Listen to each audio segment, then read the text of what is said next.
వీలైతే లైక్, కుదిరితే కామెంట్ పెట్టండి.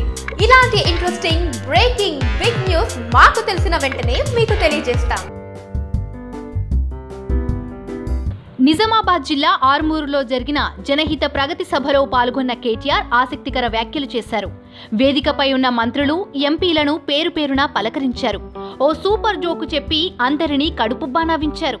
ఇటువంటి పెద్ద బహిరంగ సభల్లో పాల్గొనే ముందు, ఇంతమంది పెద్దలు కూర్చున్న వేదికలపై ప్రసంగించే ముందు అందరూ తెలివైన మొగోళ్లు చేసే పని నేను కూడా చేసి వస్తా.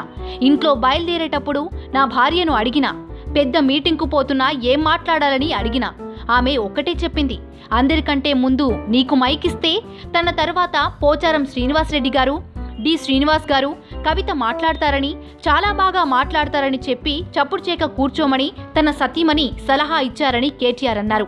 మధ్యలో మాట్లాడే అవకాశం వస్తే తనకంటే ముందు మాట్లాడిన జీవన్ బ్రహ్మాండంగా మాట్లాడారని, తర్వాత మాట్లాడే సీనన్న ఇంకా బాగా మాట్లాడతాడని చెప్పి చప్పుడు చేక కూర్చోమని సూచించిందన్నారు. ఆఖరణ మాట్లాడే అవకాశం వస్తే ఇక అన్నీ వాళ్ళు చెప్పిండ్రు, నాకు చెప్పేటందుకు ఏమీ లేదని చప్పుడు చేక కూర్చోమని చెప్పింది. ఇప్పుడు నా పరిస్థితి అట్లే ఉంది అన్నారు.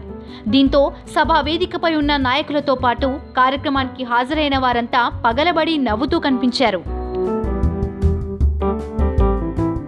ఇక్కడ కనిపిస్తున్న సబ్స్క్రైబ్ బటన్ ని నొక్కి సబ్స్క్రైబ్ అవ్వండి. అండ్ ఇంకో విషయం, పక్కనే ఒక గంట సింబల్ కనిపిస్తుంది కదా, దాన్ని నొక్కారనుకోండి మేము చేసే వీడియో అప్డేట్స్, నోటిఫికేషన్స్ అన్నిటితో మీ డివైస్లో వాలిపోతాయి.